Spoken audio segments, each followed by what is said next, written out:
under strength Alexandra Sasnovich yesterday evening. And could the tie now be swinging Germany's favor after Sasnovich wasn't picked for today's match? It'll be Vera Lapko there in your picture, the former junior #1, who will take on Tatiana Maria, the German #1 for this particular tie. In case you missed yesterday and what happened, let's give you a rundown. In the first match, a win for Aryna Sabalenka. It was actually the first time that Sabalenka had opened for Belarus. That was a new situation for her.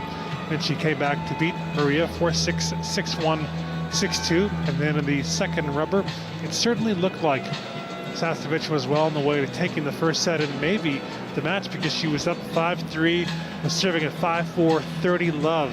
Couldn't serve it out. Lautner won the set and really kicked on from that, and there were some health issues for Sasnovich. She didn't elaborate on them afterward, but obviously she's feeling something because she's not playing in this opening rubber on Sunday. Mariana Velkovic is the chair umpire. Once again, she was here yesterday. Her first win of 2018 and the first when you could say at the highest level, Lapko, that's what she is looking for in 2018 as well. I'm Ravi Yuba, pleased to be joined once again by Lucy Ahl. And Lucy, going in, as I was talking about, on paper, without a bunch of the top Germans missing, I think, yeah, many would have thought that this would have been a tie in Belarus's favor, but I've seen it so many times, how things can change, and they certainly have changed very quickly.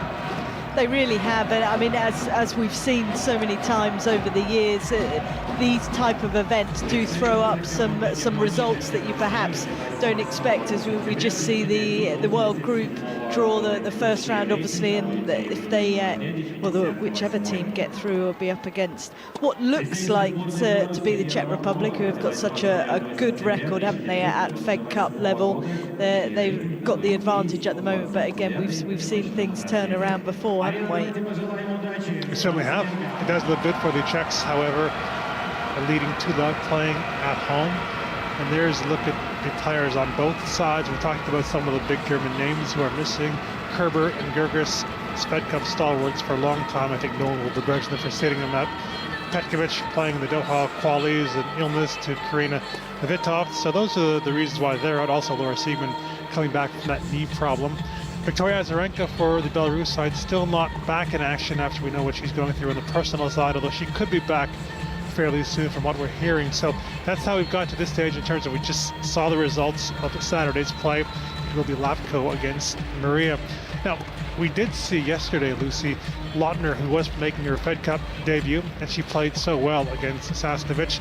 So I don't think anybody on the German side is going to be taking Lapko for granted in terms of not being able to win this match because of what happened yesterday, because also she was a great junior, a former #1, won the Australian Open Juniors in 2016, and yeah, let's see how she'll handle the occasion.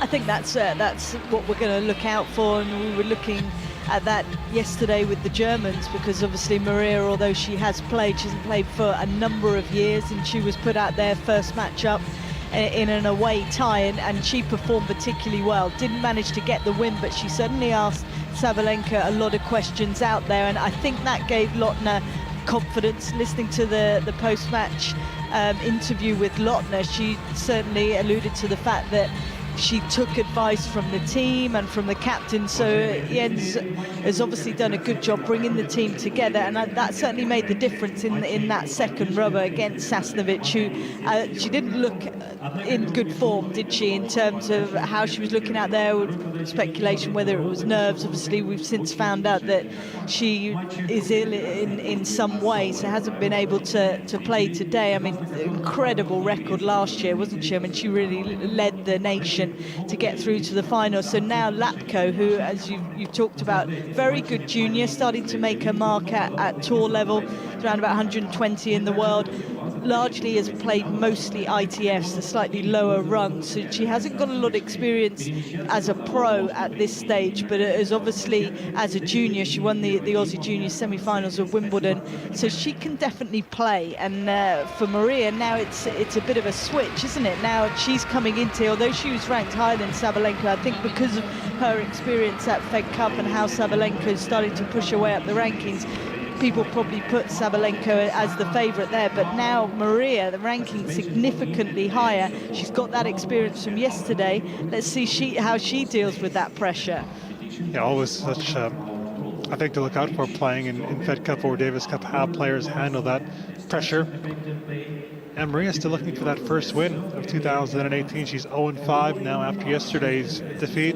But last year was her best season. Finished inside the top 50 for the first time. We talked yesterday about she played a lot of tournaments, 33, the most of anybody inside the top 100. So that's how she really, I think, went up in the rankings. There were a smattering of quarterfinals, a semifinal also in Quebec City. Somebody who likes to play an attacking game, but at the same time plays very good defense. And we saw that yesterday. Switched from a two-hander to a one-hander several years ago while she was pregnant. Maria, there's some numbers on Lapko, who, as you said, Lucy, hasn't played that many matches at the highest level. Last season, in fact, only 2 tournaments at the highest level. One of them was in Strasbourg, where she was able to get into that event. And then also in Moscow, and that's where she made a bit of a name for herself, because she actually pulled off a big win over Daria Gavrilova after qualifying to get into Moscow. So that's something that could give her confidence. But if we look at so far in 2018, she's found it hard going, hasn't won a main draw match. Did lose in the qualies in Brisbane in the first round of the qualies, lost in the second round of qualies at the Australian Open to Stephanie Vugula, the Swiss, then also lost in the final round of qualies in St. Pete's there. So going in, obviously we see our confidence is, but this is a new dynamic in terms of being in a team environment, so we'll see how that works. He's going to be delighted being at this stage, you would say, because yesterday you couldn't take the smile off his face, could you? When he was being interviewed after the match, yeah, he was honest, saying, we just wanted to get on the board on day one, get 1 point on the board, and they certainly did.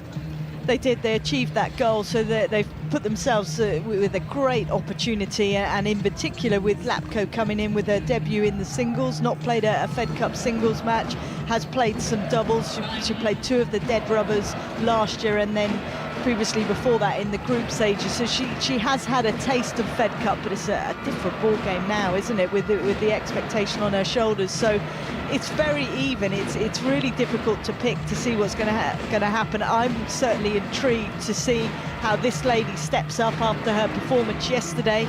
Slightly different pressure now. I mean, she needs to draw on the fact that she played yesterday, because that is a big plus. And for Lapko, well, just 19 years of age, and she's got a different type of pressure on her shoulders.